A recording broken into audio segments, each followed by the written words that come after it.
सतनाम करता पुरुष निरभाव निर्वैर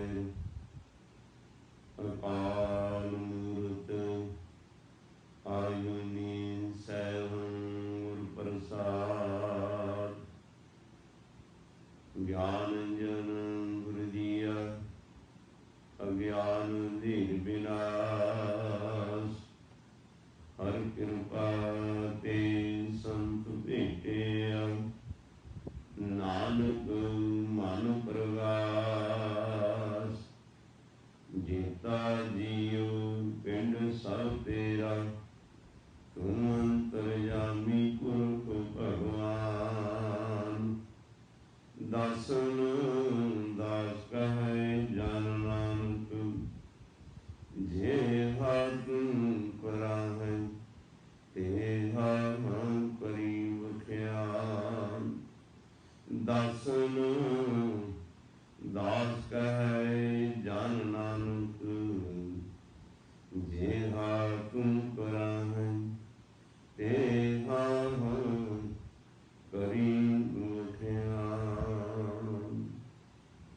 शतर चवर तखत दे मालिक दसों पातशाहियों के स्वरूप हाजरा यूर यादरा जरूर जुगम जुग अटल आद श्री गुरु ग्रंथ साहिब महाराज सतगुरु सच्चे पातशाह जी के पावन पवित्र दरबार विखे सुभाएमान गुरु गुरु स्वरूप सत संगी जन भाई फतेह अर्ज है बुलाओ फतेह। वाहिगुरु जी का खालसा वाहिगुरु जी की फतेह। मान जाओ सत संगी जन जो कल रोज तो राग माघ के अंदर जो वार अंकित है उस वार का विचार आरंभ है। कल आपने जो बीत गया समय वार शब्द दे माझ राग दे मुतलक अते जो मलक मुरीद ते तथा चंद्रहड़ा सुहिया इन्हां दे बाबत अते जो मंगलाचरण है इसका विचार ते पहले श्लोक का विचार आपां करया सी। आपां पहले श्लोक का विचार भी कर लिया सी। इत्थे तक श्लोक महला पहला गुर दाता गुर हिवै घर गुर दीपक पहलोए अमर पदार्थ नानका मन मान्य सुख होए। सतगुरु जी फरमान करते हैं कि ऐ जीव ऐ इंसान गुरु जेड़ा है वो दाता है, सब कुछ गुरु देने वाला है। गुरु शीतलता का समुंदर है, खजाना है, भंडारा है। गुरु ज्ञान का दीपक है। सो इत्थे तक आपां कल विचार कीती सी भी अमर पदार्थ नानका मन मान्या सुख होए। जो जीव दाते गुरु दे नाल जुड़ गए, जो शीतलता के भंडारे शीतलता के समुंदर गुरु नाल लग गए जुड़ गए, जो ज्ञान दे मुजस्समे गुरु दे नाल जुड़ गए, उन्होंने फिर जीवन की जीवन जांच आ जानी चाहिए है।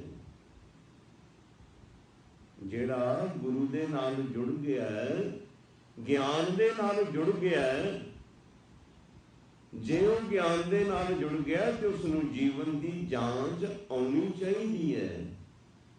क्योंकि गुरु ज्ञान का समुंदर है, ज्ञान का भंडारा है। गुरु दसदा है कि ऐ इंसान प्राणी तू आया लाहा लैन, लगा कित को पकड़े सामुकदी चली रहन। ऐ इंसान तेनू मनुखा जन्म मिलिया, मानस जन्म दुर्लभ है, होए ना बारंबार, जो बन फल पाकै होए गिरे, बहुत ना लागे डर। मुड़ मुड़ नहीं है तेनू मनुखा जन्म मिलना। पतरपुर हेम झड़ियं नैन जड़ियं पेट संपता, नाम बिहूं बिखमता नानक बहंत जोन बासरो रहनी।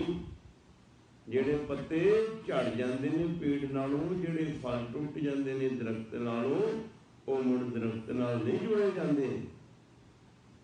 ਇਹ ਤੈਨੂੰ ਮਨੁੱਖਾ ਜਨਮ ਮਿਲਿਆ, ਪ੍ਰਾਣੀ ਤੂੰ ਆਇਆ ਲਾਹਾ ਲੈਣ, ਲੱਗਾ ਕਿਤ ਕੋ ਫਕੜੇ ਸਭ ਮੁਕਦੀ ਚੱਲੀ ਰਹਿਣ। ਵਿਕਾਰਾਂ ਦੇ ਵਿੱਚ ਲੱਗੇ, ਜੀਵਨ ਦੀ ਰਾਤ ਤੇਰੀ ਮੁੱਕਦੀ ਜਾ ਰਹੀ ਹੈ। ਇਨਸਾਨ ਤੂੰ ਲਾਹਾ ਲੈਣ ਵਾਸਤੇ ਆਇਆ। ਜੇ ਤੂੰ ਗੁਰੂ ਦੇ ਨਾਲ ਲੱਗਿਆ ਤੇ ਗੁਰੂ ਵਾਲਾ ਬਣ ਗਿਆ, ਤੈਨੂੰ ਗਿਆਨ ਹੋਇਆ, ਤੇ ਫਿਰ ਤੈਨੂੰ ਜੀਵਨ ਦੀ ਜਾਂਚ ਆ ਜਾਣੀ ਚਾਹੀਦੀ ਹੈ। ਗਿਆਨ ਤੋਂ ਬਗੈਰ, ਗੁਰੂ ਤੋਂ ਬਗੈਰ ਇਸ ਇਨਸਾਨ ਨੂੰ ਜੀਵਨ ਦੀ ਜਾਂਚ ਨਹੀਂ ਆ ਸਕਦੀ। ਇਸ ਦਾ ਪਾਰ ਉਤਾਰਾ ਵੀ ਨਹੀਂ ਹੋ ਸਕਦਾ। ਗੁਰੂ ਤੋਂ ਬਗੈਰ ਪਾਰ ਉਤਾਰਾ ਨਹੀਂ ਹੋ ਸਕਦਾ। क्यों? जीव जितने मर्जी कर्म करी चले, गुरु है ज्ञान। बिन बाजे कैसो निरतकारी, कंठे बिन कैसे गावनहारी। झील बिना कैसे बजे रबाब, नाम बिना बिरथे सबकार। हजूर कहते बिन बाजोए कैसो निरतकारी, जरा निरतकार करने वाला है, नाच करने वाला है, डांस करने वाला है। जिन्नी देर वाजा गाजा ढोलकी छेनी आदक वजदे नहीं, ढोल वजदा नहीं, निरतकार करने वाले दे अंदर खुलास नहीं पैदा होता। जदों वाजा गाजा ढोल आदक वजेगा ते गाउण वाले दे अंदर उलास पैदा होएगा। ਉਹਦੇ अंदर अपने आप ही उत्साह बढ़ेगा ते वो निरतकारी कर सकता। जे निरतकारी वाला वाजे गाजे तो बगैर, ढोलकी छेनी तो बगैर, ढोल तो बगैर उसनूं निरत उसका फिक्का प्रभाव नहीं पा सकता। निरतकारी वास्ते बाजा आदक, ढोलक आदक, छेनी आदक, ढोल आदक जरूर बजना चाहिए, ता जाके कितों निरतकारी करदा। बिन बाजे कैसो निरतकारी, कंठे बिन कैसे गावनहारी। जे गला ही नहीं ते कहे भी मैं गा लवां, कोई राग गा के सुना देवां, गले तो बगैर गाया नहीं जा सकता। गावे को तान होवे किसे तान, तान तो बगैर, ताकत तो बगैर गाया नहीं जा सकता। गले तो बगैर गाया नहीं जा सकता। जे गला नहीं, एक बारी आवाज मारदा, एक अलाप मारदा ते फट के चार आवाज़ां बन जांदियां, ते वो गावेगा की। मैनूं एक छोटा जिहा याद आया नुकता। और दो नखूने एक किताब हुंदी सी, हुण बहुत घट मिलती है। दो नखूने भाव सवाल दो ने ते जवाब इक्को ही लफ्ज दोनों का देना है। सवाल दो ने ते जवाब इक्को लफ्ज दे विच देना है। वो की कहंदा है? वो कहंदा है जूता क्यों ना पाया, जूता क्यों ना पाया, वहां ब्राह्मण क्यों ना नहाया।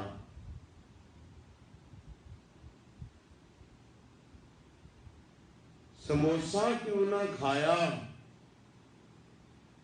ਡੂਮ ਕਿਉਂ ਨਾ ਗਾਇਆ। ਉਹ ਕਹਿੰਦਾ ਜੁੱਤਾ ਕਿਉਂ ਨਾ ਪਾਇਆ, ਵਾਹਿਗੁਰੂ ਜੁੱਤਾ ਕਿਉਂ ਨਾ ਪਾਇਆ, ਸਮੋਸਾ ਕਿਉਂ ਨਾ ਖਾਇਆ, ਡੂਮ ਕਿਉਂ ਨਾ ਗਾਇਆ, ਗੋਸ਼ਤ ਕਿਉਂ ਨਾ ਖਾਇਆ, ਬ੍ਰਾਹਮਣ ਕਿਉਂ ਨਾ ਨਹਾਇਆ, ਧੋਬਣ ਕਿਉਂ ਮਾਰ ਖਾਇਆ। ਉਹ ਕਹਿੰਦਾ ਜੁੱਤਾ ਕਿਉਂ ਨਾ ਪਾਇਆ, ਜੁੱਤਾ ਕਿਉਂ ਨਹੀਂ ਪਾਇਆ, ਸਮੋਸਾ ਕਿਉਂ ਨਾ ਖਾਇਆ, ਸਮੋਸਾ ਕਿਉਂ ਨਹੀਂ ਖਾਧਾ। ਦੋ ਸਵਾਲ ਹੈ, ਜੁੱਤੀ ਨਹੀਂ ਪਾਈ, ਸਮੋਸਾ ਨਹੀਂ ਖਾਧਾ, ਕੀ ਕਾਰਨ? ਇੱਕ ਲਫ਼ਜ਼ ਦੇ ਵਿੱਚ ਇਹਦਾ ਜਵਾਬ ਦਿਓ। ਉਹ ਅੱਗੋਂ ਜਵਾਬ ਦੇਣ ਵਾਲਾ ਕਹਿੰਦਾ ਤਲਾ ਨਾ ਥਾ। ਜੁੱਤਾ ਤੇ ਇਸ ਕਰਕੇ ਨਹੀਂ ਪਾਇਆ ਵੀ ਉਹਦਾ ਆਲਾ ਦੁਆਲਾ ਸੀ, ਤਲਾ ਹੈ ਹੀ ਨਹੀਂ ਸੀ, ਤੇ ਜੁੱਤਾ ਕਿੱਥੋਂ ਪਾਇਆ ਜਾਂਦਾ। ਜੁੱਤਾ ਕਿਉਂ ਨਾ ਪਾਇਆ, ਸਮੋਸਾ ਕਿਉਂ ਨਾ ਖਾਇਆ। ਉਹ ਕਹਿੰਦਾ ਤਲਾ ਨਾ ਥਾ। ਸਮੋਸਾ ਹਲੇ ਕੱਚਾ ਸੀ, ਭੱਠੀ 'ਚ ਅੱਗ ਬਲੀ ਨਹੀਂ ਸੀ, ਤੇਲ ਗਰਮ ਨਹੀਂ ਸੀ ਹੋਇਆ, ਸਮੋਸਾ ਕੱਚਾ ਹੀ ਸੀ, ਤਲਾ ਨਾ ਥਾ, ਤਲਿਆ ਨਹੀਂ ਸੀ, ਇਹ ਕਿੱਦਾਂ ਖਾਧਾ ਜਾਂਦਾ। ਜੁੱਤਾ ਕਿਉਂ ਨਾ ਪਾਇਆ, ਸਮੋਸਾ ਕਿਉਂ ਨਾ ਖਾਇਆ। ਕਹਿੰਦਾ ਜੁੱਤਾ ਨਹੀਂ ਪਾਇਆ, ਤਲਾ ਨਾ ਥਾ, ਸਮੋਸਾ ਨਹੀਂ ਖਾਇਆ, ਕਹਿੰਦਾ ਤਲਾ ਨਾ ਥਾ, ਤਲਿਆ ਨਹੀਂ ਸੀ। ਫਿਰ ਕਹਿੰਦਾ ਡੂਮ ਕਿਉਂ ਨਾ ਗਾਇਆ, ਗੋਸ਼ਤ ਕਿਉਂ ਨਾ ਖਾਇਆ। ਉਹ ਕਹਿੰਦਾ ਡੂਮ ਤੇ ਤਾਂ ਨਹੀਂ ਗਾਇਆ, ਗਲਾ ਨਾ ਥਾ। ਇੱਕ ਆਵਾਜ਼ ਮਾਰਦਾ ਸੀ ਤੇ ਚਾਰ ਆਵਾਜ਼ਾਂ ਫਟ ਕੇ ਬਣ ਜਾਂਦੀਆਂ ਸੀ, ਡੂਮ ਇਸ ਕਰਕੇ ਨਹੀਂ ਗਾਇਆ। ਉਹ ਕਹਿੰਦਾ ਗੋਸ਼ਤ ਕਿਉਂ ਨਾ ਖਾਇਆ। ਉਹ ਕਹਿੰਦਾ ਗਲਾ ਨਾ ਥਾ। ਡੂਮ ਕਿਉਂ ਨਾ ਗਾਇਆ, ਗੋਸ਼ਤ ਕਿਉਂ ਨਾ ਖਾਇਆ, ਗਲਾ ਨਾ ਥਾ। ਡੂਮ ਨਹੀਂ ਗਾਇਆ ਕਿ ਉਹਦਾ ਗਲਾ ਹੈ ਨਹੀਂ ਸੀ, ਗੋਸ਼ਤ ਮਾਸ ਮੀਟ ਨਹੀਂ ਖਾਇਆ, ਉਹ ਗਲਾ ਹੈ ਨਹੀਂ ਸੀ, ਕੱਚਾ ਹੀ ਸੀ, ਕਿੱਦਾਂ ਖਾਧਾ ਜਾਂਦਾ। ਉਹ ਕਹਿੰਦਾ ਮੈਂ ਬ੍ਰਾਹਮਣ ਕਿਉਂ ਨਾ ਨਹਾਇਆ, ਧੋਬਣ ਕਿਉਂ ਮਾਰ ਖਾਇਆ। ਉਹ ਕਹਿੰਦਾ ਧੋਤੀ ਨਾ ਥੀ।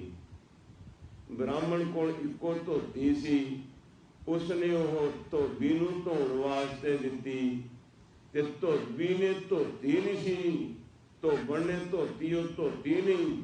ਤੇ ਬ੍ਰਾਹਮਣ ਨੇ ਨਹਾਉਣਾ ਸੀ, ਹੁਣ ਉਹਦੇ ਕੋਲ ਦੂਜੀ ਧੋਤੀ ਨਹੀਂ ਸੀ, ਤੇ ਉਹ ਕਹਿੰਦੇ ਬ੍ਰਾਹਮਣ ਕਿਉਂ ਨਾ ਨਹਾਇਆ। ਉਹ ਕਹਿੰਦਾ ਬਦਲਣ ਵਾਸਤੇ ਧੋਤੀ ਨਾ ਸੀ, ਦੂਜੀ ਧੋਤੀ ਹੈ ਨਹੀਂ ਸੀ। ਉਹ ਕਹਿੰਦਾ ਧੋਬਣ ਕਿਉਂ ਮਾਰ ਖਾਇਆ। ਉਹ ਕਹਿੰਦਾ ਧੋਤੀ ਨਾ ਸੀ। ਧੋਬੀ ਨੇ ਧੋਬਣ ਨੂੰ ਕਿਹਾ ਵੀ ਧੋਤੀ ਧੋ ਦੇਈ, ਉਹਨੇ ਧੋਤੀ ਨਹੀਂ ਤੇ ਉਹਨੇ ਮਾਰ ਕੱਢਿਆ। ਉਹ ਕਹਿੰਦਾ ਬ੍ਰਾਹਮਣ ਕਿਉਂ ਨਾ ਨਹਾਇਆ, ਧੋਬਣ ਕਿਉਂ ਮਾਰ ਖਾਇਆ, ਕਹਿੰਦਾ ਧੋਤੀ ਨਾ ਸੀ। ਸੋ ਗਲਾ ਹੋਵੇਗਾ ਤੇ ਗਾਇਆ ਜਾਵੇਗਾ, ਕੰਠੇ ਬਿਨ ਕੈਸੇ ਗਾਵਣ ਹਾਰੀ। ਗਲੇ ਤੋਂ ਬਗੈਰ ਕਿਸ ਤਰ੍ਹਾਂ ਗਾਇਆ ਜਾ ਸਕਦਾ ਹੈ। ਬਿਨ ਬਾਜੇ ਕੈਸੋ ਨਿਰਤਕਾਰੀ, ਕੰਠੇ ਬਿਨ ਕੈਸੇ ਗਾਵਣ ਹਾਰੀ। ਝੀਲ ਬਿਨਾ ਕੈਸੇ ਬਜੇ ਰਬਾਬ। ਝੀਲ, ਝੀਲ ਕਹਿੰਦੇ ਨੇ ਸੁਰੰਗੀ ਹੁੰਦੀ ਹੈ ਨਾ, ਢਾਡੀ ਸਿੰਘ ਗਾਉਂਦੇ ਨੇ, ਉਹਦੇ ਨਾਲ ਇੱਕ ਬਾਕੀ ਤੇ ਤਾਰਾਂ ਲੋਹੇ ਦੀਆਂ ਹੁੰਦੀਆਂ ਤੇ ਇੱਕ ਤਾਰ ਬੱਕਰੇ ਦੀਆਂ ਆਂਦਰਾਂ ਤੋਂ ਬਣੀ ਹੁੰਦੀ ਹੈ, ਉਸ ਨੂੰ ਕਹਿੰਦੇ ਨੇ ਝੀਲ। ਉਹ ਮੋਟੀ ਹੁੰਦੀ ਤਾਰ, ਤੰਦੀ। ਜੇ ਉਹ ਰਬਾਬ ਦੇ ਨਾਲ ਤੰਦੀ ਨਾ ਲੱਗੀ ਹੋਵੇ ਤੇ ਰਬਾਬ ਦੇ ਵਿੱਚ ਮਿਠਾਸ ਹੀ ਨਹੀਂ ਬਣਦੀ। ਜਿੰਨੀ ਮਰਜ਼ੀ ਰਬਾਬ ਨੂੰ, ਜਿੰਨੀ ਮਰਜ਼ੀ ਸੁਰੰਗੀ ਨੂੰ ਤੁਸੀਂ ਵਜਾਈ ਚੱਲੋ, ਉਹਦੇ ਨਾਲ ਝੀਲ ਨਹੀਂ, ਤੰਦੀ ਨਹੀਂ। ਤੰਦੀ ਤੋਂ ਬਗੈਰ ਰਬਾਬ ਭਾਵਾਂ ਲੱਖ ਰੁਪਏ ਦੀ ਲਿਆਓ, ਸੁਰੰਗੀ ਭਾਵਾਂ ਲੱਖ ਰੁਪਏ ਦੀ ਲਿਆਓ, ਜੇ ਉਹਦੇ 10-20 ਰੁਪਏ ਦੀ ਉਹ ਤੰਦੀ ਨਹੀਂ ਲੱਗੀ ਤੇ ਉਹ ਜਿਹੜੀ ਰਬਾਬ ਹੈ, ਉਹ ਸੁਰੰਗੀ ਹੈ, ਉਹਦੇ ਵਿੱਚੋਂ ਮਿਠਾਸ ਨਹੀਂ ਪੈਦਾ ਹੋਣੀ, ਉਹ ਕਿਸੇ ਕੰਮ ਦੀ ਨਹੀਂ। ਝੀਲ ਬਿਨਾ ਕੈਸੇ ਬਜੇ ਰਬਾਬ। ਝੀਲ ਤੋਂ ਬਗੈਰ ਰਬਾਬ ਦਾ ਕੋਈ ਮੁੱਲ ਨਹੀਂ, ਉਹ ਕਦੇ ਨਹੀਂ ਮਿਠਾਸ ਬਣਾ ਸਕਦੀ।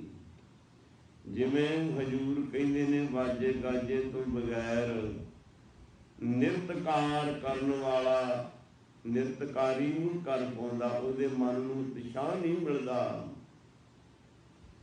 ਗਲਾ ਨਾ ਹੋਵੇ, ਕੰਠ ਨਾ ਹੋਵੇ ਤੇ ਰਾਗ ਗਾਇਆ ਨਹੀਂ ਜਾ ਸਕਦਾ। ਤੇ ਜੇ ਝੀਲ ਨਾ ਹੋਵੇ ਰਬਾਬ ਦੇ ਨਾਲ ਲੱਗੀ ਤੇ ਰਬਾਬ ਦੇ ਅੰਦਰ ਮਿਠਾਸ ਨਹੀਂ ਬਣਦੀ।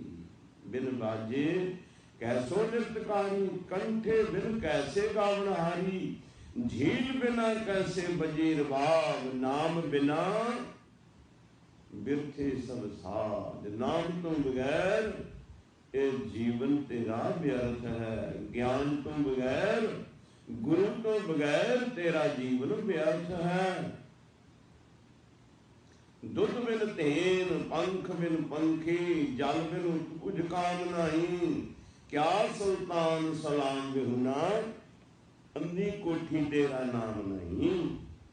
ਹਜ਼ੂਰ ਕਹਿੰਦੇ ਦੁੱਧ ਬਿਨ ਧੇਨ, ਪੰਖ ਬਿਨ ਪੰਖੀ। ਧੇਨ ਕਹਿੰਦੇ ਨੇ ਗਾਂ ਨੂੰ। ਜੇ ਗਾਂ ਦੁੱਧ ਨਾ ਦੇਵੇ ਤੇ ਕਵੇ ਵੀ ਮੈਂ 4 ਲੱਖ ਦੀ ਗਾਂ ਲੈ ਕੇ ਆਇਆ, 5 ਲੱਖ ਦੀ ਲੈ ਕੇ ਆਇਆ। ਜਦੋਂ ਦੁੱਧ ਚੋਣ ਲੱਗੋ ਲੱਤ ਮਾਰ ਕੇ ਬਾਲਟੀ ਉਹ ਪਰੇ ਮਾਰੇ ਚੁੱਕੇ, ਪਾਈਆ ਦੁੱਧ ਵੀ ਨਾ ਦੇਵੇ। ਅਗਲਾ ਕਹਿੰਦਾ ਤੇਰੀ ਇਹ 5 ਲੱਖ ਦੀ ਗਾਂ ਨੂੰ ਕੀ ਕਰਨਾ, ਪਾਈਆ ਤੇ ਦੁੱਧ ਨਹੀਂ ਦਿੰਦੀ। ਦੁੱਧ ਬਿਨ ਧੇਰ, ਪੰਖ ਬਿਨ ਪੰਖੀ। ਉਹ ਜੇ ਪੰਛੀ ਦੇ ਖੰਭ ਨਹੀਂ ਤੇ ਉਹ ਪੰਛੀ ਕਾਹਦਾ। ਹਿੰਦੁਸਤਾਨ ਦਾ ਮੋਰ ਜਿਹੜਾ ਰਾਜ ਪੰਖੀ ਹੈ, ਪੰਛੀ ਹੈ। ਜੇ ਹੁਣ ਉਹਦੇ ਖੰਭ ਨਾ ਹੋਣ, ਉਸ ਤੋਂ ਕੋਈ ਤਾਕਤਵਰ ਹੋਰ ਆ ਜਾਵੇ ਜਾਨਵਰ ਤੇ ਉਹਦੇ ਖੰਭ ਨਾ ਹੋਣ, ਉਹ ਉੱਡ ਨਾ ਪਾਵੇ ਤੇ ਉਸ ਦਾ ਮਾਸ ਨੋਚ ਨੋਚ ਕੇ ਉਹ ਖਾ ਜਾਵੇਗਾ। ਤੇ ਜੇ ਮੋਰ ਦੇ ਪੰਖ ਹਨ, ਉਹ ਆਪਣੇ ਆਪ ਨੂੰ ਬਚਾਉਣ ਵਾਸਤੇ ਉੱਡ ਕੇ ਉਡਾਰੀ ਮਾਰ ਕੇ ਉੱਚੀ ਜਗ੍ਹਾ ਜਾ ਬੈਠੇਗਾ। ਦੁੱਧ ਬਿਨ ਧੇਨ, ਪੰਖ ਬਿਨ ਪੰਖੀ। ਖੰਭਾਂ ਤੋਂ ਬਗੈਰ ਪੰਛੀ ਕਾਹਦਾ। ਦੁੱਧ ਬਿਨ ਧੇਨ, ਪੰਖ ਬਿਨ ਪੰਖੀ। ਜਲ ਬਿਨ ਉਤ ਭੁਜ ਕਾਮ ਨਹੀਂ। ਮੈਂ ਜੀ 500 ਕਿੱਲਾ ਖਰੀਦ ਕੇ ਆਇਆ। ਅੱਛਾ, ਪਾਣੀ ਲਾਉਣ ਦਾ ਉੱਥੇ ਸਾਧਨ ਨਹੀਂ। ਅਗਲਾ ਕਹਿੰਦਾ ਜੇ ਪਾਣੀ ਲਾਉਣ ਦਾ ਸਾਧਨ ਨਹੀਂ ਤੇਰੇ 500 ਕਿੱਲੇ ਨੂੰ ਕੀ ਕਰਨਾ ਹੈ। ਜਲ ਬਿਨ ਉਤ ਭੁਜ ਕਾਮ ਨਹੀਂ। ਜਲ ਤੋਂ ਬਗੈਰ ਧਰਤੀ ਕਿਸੇ ਕੰਮ ਦੀ ਨਹੀਂ। ਜਿੱਥੇ ਜਲ ਨਹੀਂ ਉੱਥੇ ਖੇਤੀਬਾੜੀ, ਉੱਥੇ ਫਸਲ ਹੋ ਹੀ ਨਹੀਂ ਸਕਦੀ। ਜਿੰਨੀ ਮਰਜ਼ੀ ਤੂੰ ਜ਼ਮੀਨ ਮਹਿੰਗੀ ਲੈ ਲੈ, ਜਲ ਤੋਂ ਬਗੈਰ, ਪਾਣੀ ਤੋਂ ਬਗੈਰ ਗੱਲ ਨਹੀਂ ਬਣਦੀ। ਜਲ ਬਿਨ ਉਤ ਭੁਜ ਕਾਮ ਨਹੀਂ। ਕਿਆ ਸੁਲਤਾਨ ਸਲਾਮ ਵਿਹੂਣਾ, ਅੰधी ਕੋਠੀ ਤੇਰਾ ਨਾਮ ਨਹੀਂ। ਕਿਆ ਸੁਲਤਾਨ ਸਲਾਮ ਵਿਹੂਣਾ। ਐਵੇਂ ਕਹੀ ਚੱਲੇ ਮੈਂ ਬਾਦਸ਼ਾਹ ਹੋਏ, ਮੈਂ ਰਾਜਾ ਹੋਏ, ਮੈਂ ਬਾਦਸ਼ਾਹ ਹੋਏ, ਮੈਂ ਰਾਜਾ ਹੋਏ। ਜਦੋਂ ਕਿਤੇ ਸ਼ਹਿਰ ਦੇ ਵਿੱਚੋਂ ਲੰਘਦਾ ਜਾਵੇ ਤੇ 1-2 ਪੈਸੇ ਦਾ ਚਪੜਾਸੀ ਵੀ ਸਲਾਮ ਨਾ ਕਰੇ, ਜਿੱਧਰ ਜਾਵੇ ਕੋਈ ਉਹਦੇ ਵੱਲ ਵੇਖੇ ਵੀ ਨਾ, ਤੇ ਫਿਰ ਉਹ ਰਾਜਾ ਕਾਹਦਾ ਹੋਇਆ, ਉਹ ਬਾਦਸ਼ਾਹ ਕਾਹਦਾ ਹੋਇਆ। ਬਾਦਸ਼ਾਹ ਤੇ ਉਹ ਹੈ, ਬਾਦਸ਼ਾਹ ਦਾ ਹੁਕਮ ਹੋਵੇ ਜਲ ਜਲਾਲ ਹੈ। ਬਾਦਸ਼ਾਹ ਦਾ ਹੁਕਮ ਹੋਵੇ ਫੌਜਾਂ ਚੌਕਸ ਹੋ ਜਾਣ, ਉਸ ਨੂੰ ਕਹਿੰਦੇ ਨੇ ਬਾਦਸ਼ਾਹ। ਸੁਲਤਾਨ ਉਸ ਨੂੰ ਕਹਿੰਦੇ। ਕਿਆ ਸੁਲਤਾਨ ਸਲਾਮ ਵੀ ਹੁਣ। ਜੇ ਕੋਈ ਸਲਾਮ ਹੀ ਨਹੀਂ ਕਰਦਾ ਤੇ ਇਸ ਤਰ੍ਹਾਂ ਦੇ ਬਾਦਸ਼ਾਹ ਨੂੰ, ਸੁਲਤਾਨ ਨੂੰ ਕੀ ਕਰਨਾ। ਕਿਆ ਸੁਲਤਾਨ ਸਲਾਮ ਵੀ ਹੋਣਾ, ਅੰधी ਕੋਠੀ ਤੇਰਾ ਨਾਮ ਨਹੀਂ। ਜਿਸ ਘਰ ਦੇ ਅੰਦਰ 50 ਸਾਲ ਤੋਂ ਕੋਈ ਰਹਿੰਦਾ ਹੀ ਨਹੀਂ, ਭਾਵੇਂ ਉਹ 50 ਕਰੋੜ ਦਾ ਘਰ ਕਿਉਂ ਨਾ ਹੋਵੇ, ਉੱਥੇ ਜਾਮ ਚਿੜਕਾਂ ਫਿਰਦੀਆਂ, ਕਬੂਤਰ ਬੈਠੇ ਨੇ, ਜਾਨਵਰ ਚੂਹੇ ਘੁੰਮਦੇ ਨੇ, ਉਸ ਘਰ ਨੂੰ ਕੀ ਕਰਨਾ ਹੈ। ਭਾਵੇਂ 50 ਕਰੋੜ ਦਾ ਹੋਵੇ, ਜਿੱਥੇ ਅੰਦਰ ਕੋਈ ਵਸਦਾ ਨਹੀਂ, ਉਸ ਇਨਸਾਨ ਨੂੰ, ਉਸ ਹਿਰਦੇ ਨੂੰ ਕੀ ਕਰਨਾ ਜਿਸ ਦੇ ਹਿਰਦੇ ਅੰਦਰ ਗਿਆਨ, ਪਰਮੇਸ਼ਵਰ, ਨਾਮ ਨਹੀਂ ਵਸਿਆ। ਉਸ ਮਨੁੱਖ ਦੀ, ਉਸ ਆਤਮਾ ਦੀ ਕੋਈ ਕਦਰ ਨਹੀਂ। ਮਹਾਰਾਜ ਕਹਿੰਦੇ जे अंदर परमेश्वर का नाम नहीं, ज्ञान नहीं,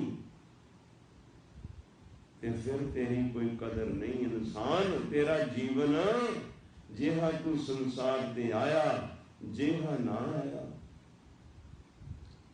तेन तुझे ते बाहरी किते न आवे काम, जल बिन साथ घुम लागती उपजे नाही दाम।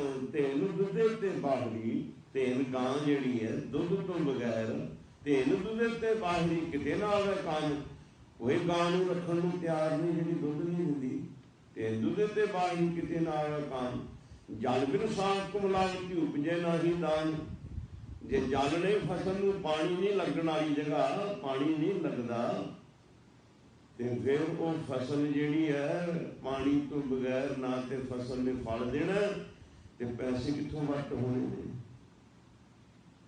इसे तरह इंसान जे गुरु दे नाल लग्या, ज्ञान दे नाल लग्या, इहदे जीवन दे अंदर ज्ञान ने काम नहीं किया, जीवन ज्ञान दे मुताबिक नहीं बढ़िया, तो फिर तो इसका जीवन सारा व्यर्थ चले जाता है। ये आत्मा, ये मन जिहड़ा ये अमर है, मरदा नहीं, मरणहार, ये जियरा नहीं, ये मरदा नहीं। इसे जदों शरीर नूं छड्डदा, जिवें इंसान कोई अमेरिका तो इंडिया जाना चाहुंदा है, अपने घर तो कार विच बैठ के एयरपोर्ट ते गया, उथों जहाज ते सवार होया दिल्ली पहुंच गया, उथों फिर कार गड्डी लई अपने घर पहुंचया। जिस वेले दरवाजे दे अगे गया, उसने गड्डी कार नूं छड्ड दिता। ज्यों ज्यों अगे अगे जांदा रहा, वो अपने व्हीकल बदलदा रहा। इथों गया कार विच एयरपोर्ट से, जहाज चढ़ के गया, इंडिया पहुंच गया, उतों बस गड्डी या ट्रेन में बैठ के अपने शहर चले गया, उतों फिर कोई टैक्सी गड्डी आदि लई अपने घर चले गया। सब नूं छड्डदा गया, सब व्हीकल छड्डदा गया। ये शरीर ते आत्मा वास्ते एक व्हीकल की तरह है, सवारी की तरह। जिवें इंसान किसी मंजिल ते पहुंचण वास्ते, एक शहर तो दूजे शहर जाण वास्ते कोई सवारी लभदा है, कोई साधन लभदा है, ये आत्मा दे वास्ते ये शरीर जिहड़े ने एक सवारी का काम है। जे आत्मा मनी नहीं, जे आत्मा से कंट्रोल नहीं होया, मन जीते जग जीत। जे मन नहीं ना जीत्या, ते फिर ते ये जीवन एवें व्यर्थ गवा के चले गया, जीवन दे अंदर कुछ नहीं किया।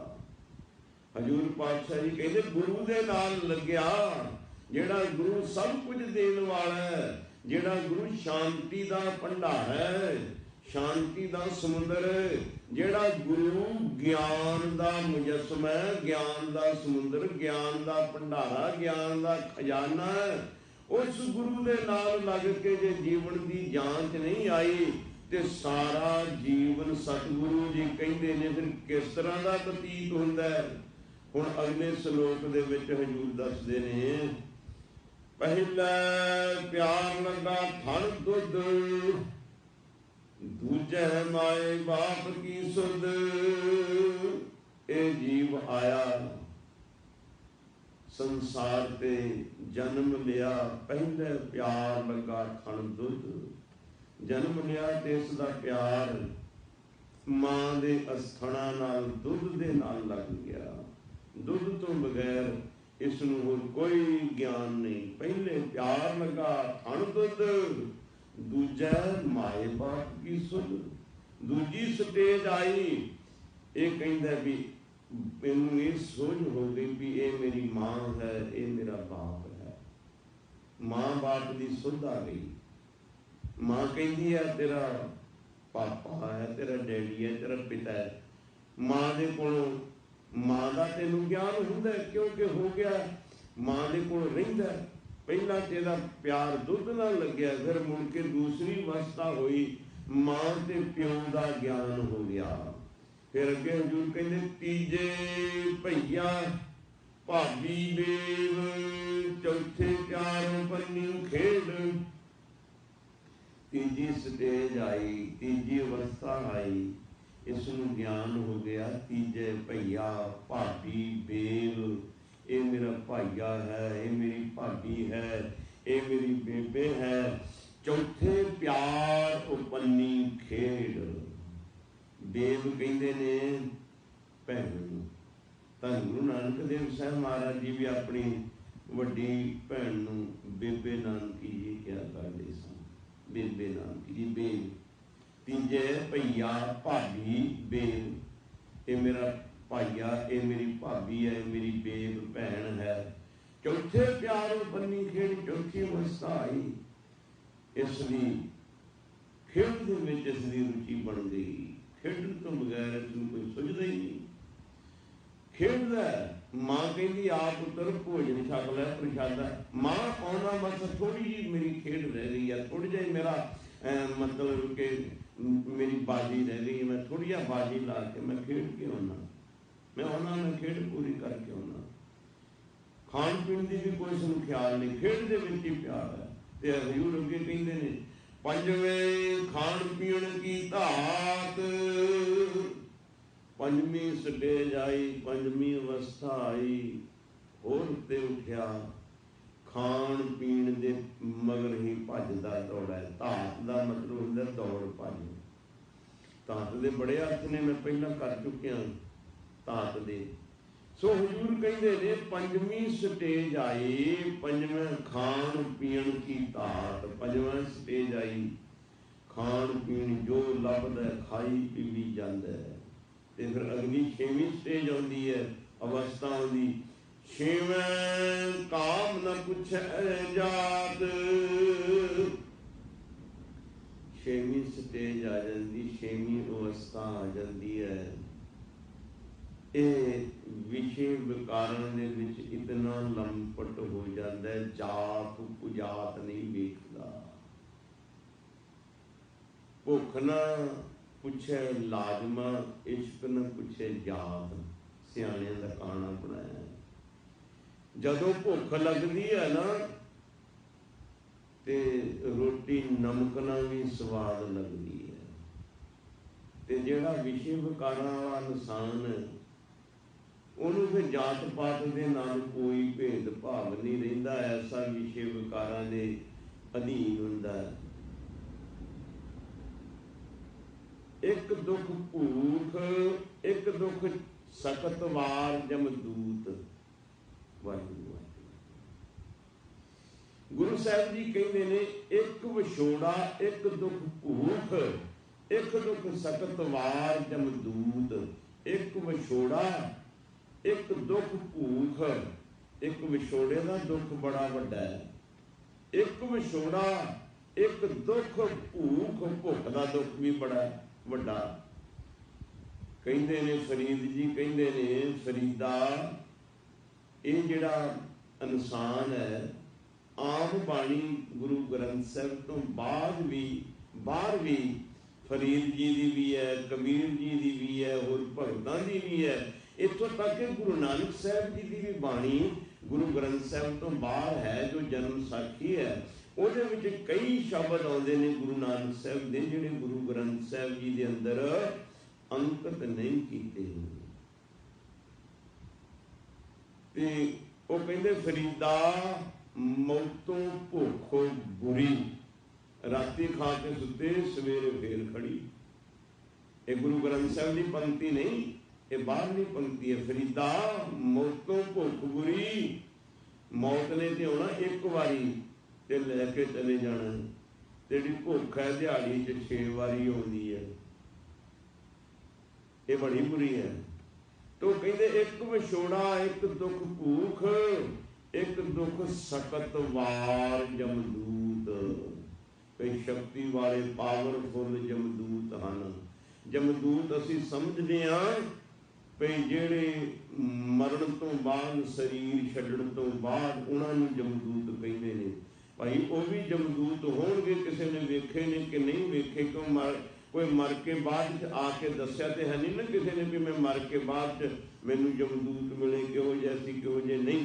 पर जिंदियां नूं जमदूत जिहड़े ने माया मोह ਪ੍ਰੇਤ ਹੈ, ਭੂਤ ਪ੍ਰੇਤ ਜਮਦੂਤ, ਮਾਇਆ ਦਾ ਮੋਹ ਪ੍ਰੇਤ ਹੈ ਮਹਾਰਾਜ ਕਹਿੰਦੇ। ਸੋ ਜਿਉਂਦਿਆਂ ਨੂੰ ਜਮਦੂਤ ਕਿਹੜੇ ਨੇ? ਕਾਮ, ਕ੍ਰੋਧ, ਲੋਭ, ਮੋਹ, ਹੰਕਾਰ, ਨਿੰਦਿਆ, ਚੁਗਲੀ, ਝੂਠ, ਚੋਰੀ, ਈਰਖਾ, ਬਖੀਲੀ, ਇਹ ਜਮਦੂਤਾਂ ਤੋਂ ਵੀ ਭੈੜੇ ਨੇ।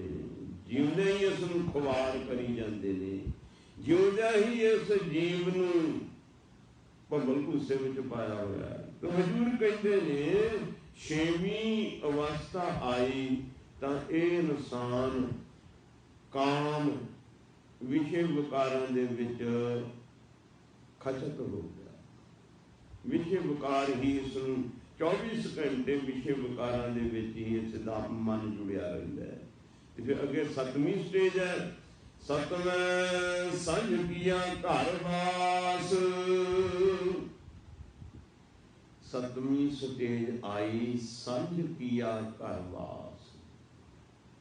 ਇਸ ਸਰੀਰ ਦੇ ਅੰਦਰ ਜਿਹੜੀ ਜਵਾਨੀ ਰੂਪ ਦਿਨ ਸੀ ਨਾ ਚੜਿਆ ਹੋਇਆ, ਜਵਾਨੀ ਨੂੰ ਵੀ ਦਿਨ ਨਾਲ ਤੁਲਨਾ ਦਿੱਤੀ ਹੈ। ਕਿਉਂ? ਬਚਪਨ ਹੈ ਸਵੇਰਾ, ਜਵਾਨੀ ਹੈ ਦੁਪਹਿਰਾ, ਦਿਨ ਦਾ ਸਿਖਰ, ਤੇ ਸ਼ਾਮ ਹੈ ਰਾਤ ਦਾ, ਬੁਢਾਪਾ ਹੈ ਰਾਤ ਦਾ ਖਾਤਮਾ, ਅੰਤ ਸੰਝ ਹੈ ਸ਼ਾਮ ਰਾਤ ਦਾ ਖਾਤਮਾ। ਸਤਿਗੁਰੂ ਜੀ ਕਹਿੰਦੇ ਬਾਣੀ ਦੇ ਅੰਦਰ, ਕਾਲੀ ਹੂੰ ਫੁੱਲ ਧੌਲੇ ਆਏ, ਬਿਨ ਨਾਵੇਂ ਗੱਥ ਗਿਆ ਗਵਾਏ। ਰਹਿਣ ਗਈ ਮਤ ਦਿਨ ਵੀ ਜਾਏ, ਭਵਰ ਗਏ ਬੱਬ ਬੈਠੇ ਆਏ।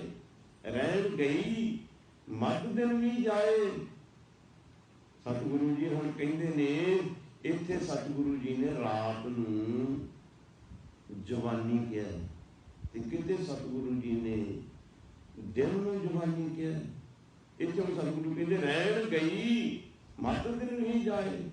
ਰਾਤ ਕਾਲੀ ਗੋਲੀ ਹੁੰਦੀ ਹੈ ਤੇ ਜਵਾਨੀ ਦੇ ਅੰਦਰ ਕੇਸ ਕਾਲੇ ਸ਼ਾਹ ਹੁੰਦੇ ਨੇ, ਤੇ ਸਤਿਗੁਰੂ ਕਹਿੰਦੇ ਰਹਿਣ ਗਈ। ਕਾਲੀ ਗੋਲੀ ਜਿਹੜੀ ਰਾਤ ਸੀ ਚਲੇ ਗਈ, ਜਵਾਨੀ ਚਲੇ ਗਈ, ਮਤ ਦਿਨ ਵੀ ਜਾਏ। ਭਵਰ ਗਏ ਬਗ ਬੈਠੇ ਆਏ। ਭਵਰੇ ਹੁੰਦੇ ਨੇ ਕਾਲੇ ਸ਼ਾਹ, ਰਾਤ ਹੁੰਦੀ ਹੈ ਕਾਲੀ ਸ਼ਾਹ, ਜਵਾਨੀ ਦੇ ਵਿੱਚ ਹੁੰਦੇ ਨੇ ਕੇਸ ਕਾਲੇ ਸ਼ਾਹ। ਤੇ ਜਿਸ ਵੇਲੇ ਦਿਨ ਰਹਿਣ ਗਈ ਮਤ ਦਿਨ ਵੀ ਜਾਏ, ਭਵਰ ਗਏ ਬਗ ਬੈਠੇ ਆਏ। ਬਗ ਹੁੰਦੇ ਨੇ ਚਿੱਟੇ ਸਫੈਦ ਬਗਲੇ, ਦਿਨ ਹੁੰਦਾ ਚਿੱਟਾ ਸਫੈਦ, ਬੁਢੇਪੇ ਦੇ ਵਿੱਚ ਕੇਸ ਹੁੰਦੇ ਨੇ ਚਿੱਟੇ ਸਫੈਦ। ਤੋ ਸਤਿਗੁਰੂ ਜੀ ਕਹਿੰਦੇ ਨੇ, ਐ ਇਨਸਾਨ, ਤੇਰੀ ਜਿਹੜੀ ਜਵਾਨੀ ਦਾ ਦਿਨ ਸੀ ਨਾ, ਤੇਰੇ ਉੱਤੇ ਜਵਾਨੀ ਦੀ ਸਿਖਰ ਸੀ ਨਾ ਜਿਹੜੀ, ਕਿਉਂਕਿ ਮੱਧ ਵਿਚਕਾਰਲਾ ਟਾਈਮ, ਬਚਪਨਾ ਸਵੇਰਾ, ਜਵਾਨੀ ਜੀਵਨ ਦੀ ਸਿਖਰ, ਤੇ ਬੁਢਾਪਾ ਜੀਵਨ ਦਾ ਇੰਡ, ਰਾਤ ਦਾ ਦਿਨ ਦਾ ਇੰਡ। ਸੋ ਹਜ਼ੂਰ ਕਹਿੰਦੇ ਨੇ, ਐ ਇਨਸਾਨ, ਐ ਬੰਦੇ, ਜਿਹੜੀ ਤੇਰੇ ਜਵਾਨੀ ਦਾ ਦਿਨ ਸੀ ਨਾ, ਉਹ ਢਲ ਕੇ ਸਾਂਝ ਪੈ ਗਈ। ਸਾਂਝ ਕਹਿੰਦੇ ਨੇ ਹਨੇਰਾ ਜਿਸ ਵੇਲੇ ਪੈ ਜਾਂਦਾ, ਸਵੇਰ ਤੇ ਸਾਂਝ। ਸਾਂਝ ਕਹਿੰਦੇ ਨੇ ਸ਼ਾਮ ਨੂੰ, ਰਾਤ ਨੂੰ, ਤੇ ਸਵੇਰ ਦਿਨ ਨੂੰ ਕਹਿੰਦੇ ਨੇ। ਜਦ ਦਿਨ ਚੜ੍ਹਦਾ, ਰਾਤ ਪੈਣ ਲੱਗਦੀ ਨੂੰ ਸਾਂਝ ਕਹਿੰਦੇ ਨੇ। ਤੇ ਜਦੋਂ ਤੂੰ ਵਿਸ਼ੇ ਵਿਕਾਰਾਂ ਦੇ ਵਿੱਚ ਲੰਪਟ ਹੋਇਆ ਨਾ, ਇਤਨਾ ਵਿਸ਼ੇ ਵਿਕਾਰਾਂ ਦੇ ਵਿੱਚ ਖਚਤ ਹੋਇਆ, ਤੇ ਜਵਾਨੀ ਦੇ ਵਿੱਚ ਜਿਹੜੀ ਤੇਰੇ ਅੰਦਰ ਪਾਵਰ ਸੀ, ਤਾਕਤ ਸੀ, ਉਹ ਖਤਮ ਹੋ ਗਈ। ਜਵਾਨੀ ਦੇ ਜਿਹੜਾ ਸਿਖਰ ਦਿਨ ਦਾ ਸੀ, ਉਹ ਡਾਊਨ ਹੋ ਗਿਆ, ਹਨੇਰਾ ਛਾਉਣ ਲੱਗ ਪਿਆ ਹਿਰਦੇ ਅੰਦਰ, ਸਰੀਰ ਦੇ ਅੰਦਰ। ਭਾਵ ਕਮਜ਼ੋਰੀ ਆ ਗਈ, ਸਰੀਰ ਕਮਜ਼ੋਰ ਹੋ ਗਿਆ। ਜਵਾਨੀ ਦੇ ਵਿੱਚ ਤਾਕਤਵਰ ਸੀ, ਜਿਸ ਵੇਲੇ ਜਵਾਨੀ ਗਈ, ਬੁਢਾਪਾ ਆਇਆ, ਦਿਲ ਦਾ ਸਿਖਰ ਸੀ ਜਵਾਨੀ, ਤੇ ਸਰੀਰ ਤਕੜਾ ਸੀ, जिस वेले दिन का शिखर जिहड़ा ढलिया, शामां दिन दियां पईयां ते ये जिहड़ी जवानी ढली ते शरीर दे अंदर कमजोरी छा गई, शरीर कमजोर हो गया। जिस वेले कमजोर हो गया तो फिर इस तो बाद की है, 8वीं स्टेज हजूर कहते 8वें क्रोध हो आतन नाश। जदों विषय विकार करके जवानी टल गई, शरीर अंदर कमजोरी आ गई, कमजोर हो गया, ते फिर 8वीं अवस्था आई। कमजोर इंसान जिहड़ा क्रोधी ज़्यादा हो जाता है, गुस्सैल ज़्यादा हो जाता है। जिहड़ा कमजोर हुंदा ना, जान कमजोर, कौड़ ज़्यादा, मार खाण दियां निशानियां। जान कमजोर, कौड़ ज़्यादा। जान कमजोर है तो गुस्सा बड़ा ज़्यादा है। तो हुण जान कमजोर होवे, कोई गुस्से वाला होवेगा, दूसरे को मार ही खानी है, तो हुण करना की है। तो हजूर कहते हैं 8वें क्रोध हो आतन नाश। विषय विकारां तो बाद जवानी ढल गई, जवानी की शाम पै गई, संझ पै गई, शरीर कमजोर हो गया, शरीर ने नाश हो गया। 8वें क्रोध हुआ तन नाश। क्रोध ने शरीर का नाश कर दिता। कमजोरी तो बाद जिहड़ा कमजोर इंसान है वह बहुत छेती भड़क उठदा है। जिगरे वाला इंसान, ताकत वाला इंसान दूसरे की गलत गल नूं भी बर्दाश्त कर लैंदा है। जिहदे अंदर ताकत का मादा नहीं ना, ताकत नहीं, वो इंसान बड़ी छेती गुस्से विच आउंदा है। तो हजूर कहते 8वीं स्टेज आई, क्रोध ने तन नूं नाश कर दिता, क्षीण कर दिता। फिर इस तो अगे अगली स्टेज आई, नावें धौले उबे साह। 9वीं स्टेज आई, जिस वेले क्रोध ने शरीर नूं नाश करता, जवानी दी शामां पै गईयां। 9वीं स्टेज आई, चिट्टे केस हो गए, दुध वर्गे केस हो गए। 9वें धौले उबे साह। उबे साह तो भाव साह भी हुण खिच खिच के आउण लग पिया। बड़े बड़े लंबे लंबे साह लैंदा, बुढ़ापा आ गया, केस चिट्टे हो गए, शरीर कमजोर हो गया। विषय विकारां ने शरीर नूं मार दिता। जवानी का दिन ढल गया, संझ पै गई, शरीर कमजोर हो गया। जिस वेले कमजोर हो गया तो हुण साह लैना भी औखा लगदा है। 10वें दद्दा हुआ स्वाह। 10वीं स्टेज आई, सड़ के स्वाह हो गया, खत्म हो गया। गए संगीत पुकारी धाहा। जिहड़े संगी साथी सी उन्होंने अखीर धार ही मार दी।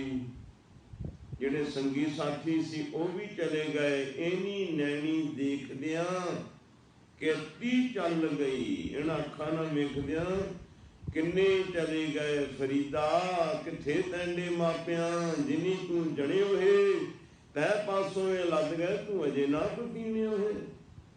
तेरे मां भी किथे ने, तेरे कोलों चले गए, तू हाले तक भी तेनों यकीन नहीं आया, तैनूं भी जाना है। संगी साथी चले गए, इन्नी नैनी देखदे आ किरती चल गई। जिहड़े संगी साथी सी, जिस वेले तेरी 10वीं स्टेज आई, शरीर दे विचों सवास निकले ते संगी साथियां ने फिर धा मारनी सी, होर की करना सी, उन्हां दे पल्ले की रहना सी। उड्डिया हंस दसाए राहा।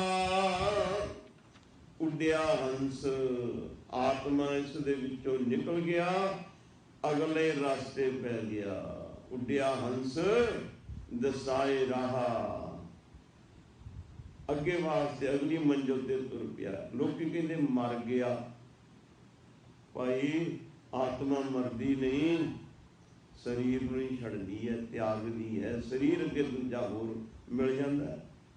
तो हजूर कहते ने उड्डिया हंस दसाए राह। जिस वेले शरीर दे विचों सवास निकल गए, आत्मा निकल गई, आत्मा अगले रस्ते पै गई, अगली मंजिल ते तुर पई।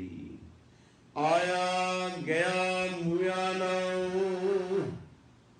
संसार ने देखो कैसियां गल्लां बनाइयां, आया गया मूया नाम। इस किरिया का नां की रख लिया? जदों कोई जन्म लैंदा है, जन्म लैण वाले का नां की रख लिया? बुझ गए? साडे घर काका आया जी, तुहाडे घर काकी आई जी, भाव जन्म लिया। जन्म लैण वाले का नां रख लिया आया। आया कि काका आया जी साडे घर। गया जदों शरीर नूं कोई छड्ड के चले गया भी ओहदा नां की रख लिया? फिर चले जाण दा शरीर नूं छड्ड के आया जन्म लिया। जिस वेले इस शरीर नूं छड्ड के जन्म लिया तो उसनूं कहता आ गया। जिस वेले शरीर चों सवास निकले तो फिर उसका नां की रख लिया? मूया नाम। जानदा शरीर नूं छड्ड के इस शरीर दे विच आ जाण दा, जन्म लैण दा नाम आया रख लिया ते जाण दा नाम रख लिया मूया। पे मर गया, चले गया।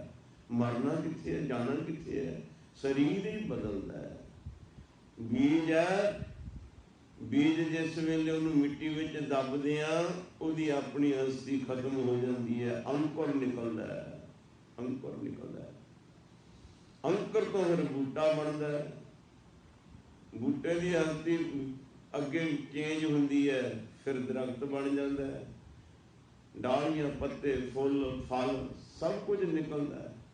इस ही तरह ये शरीर जिहड़ा इत्थे ही रह जाता है। पंज भूतक मिट्टी का शरीर, आत्मा निकल जाती है। आया गया मूया नाम। आए का नां रखा, जन्म लैण का नां रख लिया आ गया। तो जिहड़ा चले गया शरीर नूं छड्ड के उहदा नां रख लिया मूया। पिछे पतल सदेहो काव। जिस वेले चले जाता है इंसान तो फिर सनातन धर्म के लोग पंडित आदक कहते ने भी जान वाले दे नाम ते हुण तुसी पत्तल भरो।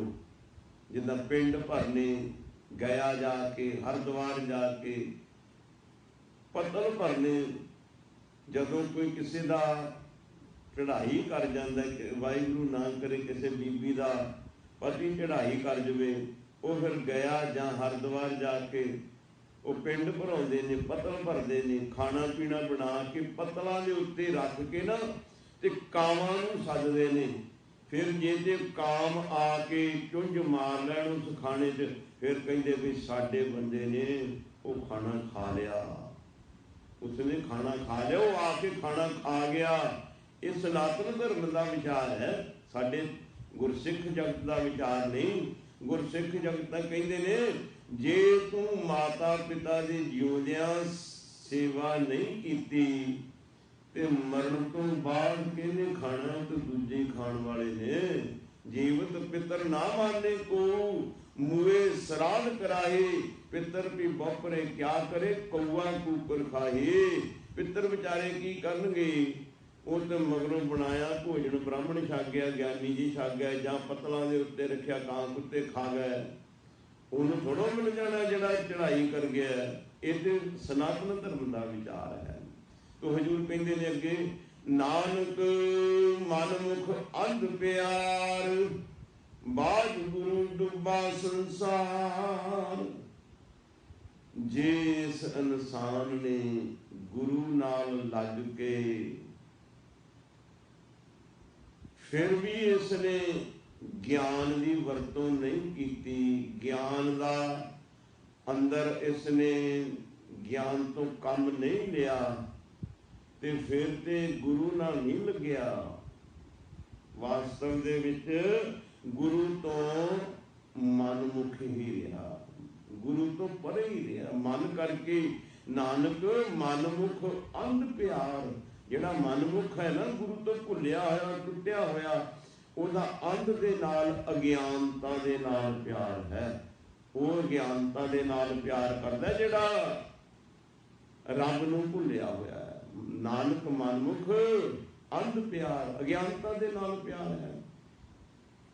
ये संसार नासवंत है, ਇਹ ਪਦਾਰਥ ਨਾਸਵੰਤ ਹਨ। ਜੋ ਕੁਝ ਵੇਖ ਰਿਹਾ ਹੈ ਸਰੀਰ ਨਾਸਵੰਤ ਹੈ।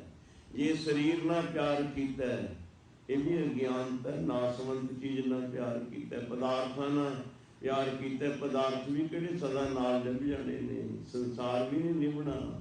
ਇਹ ਤੇ ਫਿਰ ਅੰਧ ਪਿਆਰ ਹੈ, ਅਗਿਆਨਤਾ ਦੇ ਨਾਲ ਪਿਆਰ ਹੈ। ਬਾਝ ਗੁਰੂ ਡੁੱਬਾ ਸੰਸਾਰ, ਗੁਰੂ ਤੋਂ ਬਗੈਰ, ਗਿਆਨ ਤੋਂ ਬਗੈਰ ਸੰਸਾਰ ਜੀਵ ਡੁੱਬਦੇ ਜਾ ਰਹੇ ਨੇ। ਗਿਆਨ ਤੋਂ ਬਗੈਰ ਜੀਵਨ ਡੁੱਬ ਜਾਂਦਾ। ਅਗਿਆਨੀ ਪੁਰਸ਼ ਜਿਸ ਨੂੰ ਗਿਆਨ ਨਹੀਂ ਉਹ ਧੱਕੇ ਹੀ ਖਾਂਦਾ ਹੈ। ਜਿਸ ਇਨਸਾਨ ਦੀ ਨਿਗਾਹ ਨਹੀਂ ਉਹ ਰਸਤੇ 'ਚ ਜਾਵੇਗਾ, ਕਿਤੇ ਟਕਰਾ ਜਾਏਗਾ, ਰਸਤਿਓਂ ਕੁਰਾਹੇ ਪੈ ਜਾਏਗਾ, ਕਿਸੇ ਖੂਹ ਖਾਤੇ ਵਿੱਚ ਡਿੱਗ ਪਵੇਗਾ, ਕਿਉਂਕਿ ਨਿਗਾਹ ਨਹੀਂ, ਦਿਸਦਾ ਨਹੀਂ। ਤੇ ਜਿਹੜਾ ਗਿਆਨੀ ਪੁਰਸ਼ ਹੈ, ਗਿਆਨ ਤੋਂ ਹੀਣ ਹੈ, ਉਹ ਜੀਵਨ ਦੇ ਅੰਦਰ ਵੀ ਧੱਕੇ ਹੀ ਖਾਵੇਗਾ, ਡੁੱਬ ਜਾਏਗਾ, ਜੀਵਨ ਵਿਅਰਥ ਚਲੇ ਜਾਏਗਾ। ਉਸਦਾ ਜੀਵਨ ਵਿਅਰਥ ਚਲੇ ਜਾਏਗਾ। ਬਾਝ ਗੁਰੂ ਡੁੱਬਾ ਸੰਸਾਰ, ਗੁਰੂ ਤੋਂ ਬਗੈਰ ਸਾਰਾ ਸੰਸਾਰ ਡੁੱਬ ਗਿਆ। ਗੁਰ ਬਿਨ ਘੋਰ ਅੰਧਾਰ, ਗੁਰੂ ਬਿਨ ਸਮਝ ਨਾ ਆਵੇ, ਗੁਰ ਬਿਨ ਸੁਰਤ ਨਾ ਸਿੱਧ, ਗੁਰੂ ਬਿਨ ਮੁਕਤ ਨਾ ਪਾਵੇ। ਗੁਰੂ ਤੋਂ ਬਗੈਰ ਇਸ ਜੀਵ ਦਾ ਪਾਰ ਉਤਾਰਾ ਨਹੀਂ ਹੋਣਾ। ਜੇ 100 ਚੰਦਾ ਉਗਵੈ ਸੂਰਜ ਚੜੇ 1000, ਇੱਥੇ ਚਾਨਣ ਹੁੰਦੇ ਆ। ਗੁਰ ਬਿਨ ਘੋਰ ਅੰਧਾਰ, ਗੁਰੂ ਤੋਂ ਬਗੈਰ ਘੋਰ ਹਨੇਰਾ, ਕੋਪ ਹਨੇਰਾ। ਬਾਝ ਗੁਰੂ ਡੁੱਬਾ ਸੰਸਾਰ, ਗੁਰੂ ਤੋਂ ਬਗੈਰ ਜੀਵਨ ਵਿਅਰਥ ਹੈ। ਐਵੇਂ ਹੀ ਇਹ 10 ਅਵਸਥਾ ਨਿਕਲ ਜਾਂਦੀਆਂ ਨੇ ਬਚਪਨ ਤੋਂ ਲੈ ਕੇ ਬੁਢਾਪੇ ਤੱਕ। ਜੇ ਗੁਰੂ ਦੇ ਨਾਲ ਨਹੀਂ ਲੱਗਿਆ ਤੇ ਜੀਵਨ ਵਿਅਰਥ ਹੈ, ਜੀਵਨ ਦੀ ਜਾਂਚ ਨਹੀਂ ਆਈ। ਤੇ ਜੇ ਗੁਰੂ ਜੋ ਕਿ ਗੁਰੂ ਦਾਤਾ ਹੈ, ਜੋ ਗੁਰੂ ਸ਼ਾਂਤੀ ਦਾ ਸਮੁੰਦਰ ਹੈ, ਜੋ ਗੁਰੂ ਗਿਆਨ ਦਾ ਭੰਡਾਰ ਹੈ, ਜੇ ਉਸ ਦੇ ਨਾਲ ਨਹੀਂ ਲੱਗਿਆ ਤੇ ਸਾਰੀਆਂ ਅਵਸਥਾਵਾਂ ਜਿੰਨੀਆਂ 10 ਦੱਸੀਆਂ ਨੇ ਸਾਰੀਆਂ ਵਿਅਰਥ ਨੇ। ਸਮਾਂ ਹੋ ਗਿਆ। ਕੱਲ੍ਹ ਦੇ ਦੀਵਾਨ ਵਿੱਚ ਅਗਲੀ ਸ਼ਬਦ ਦੀ, ਅਗਲੇ ਸ਼ਲੋਕ ਦੀ ਵਿਚਾਰ ਕਰਾਂਗੇ।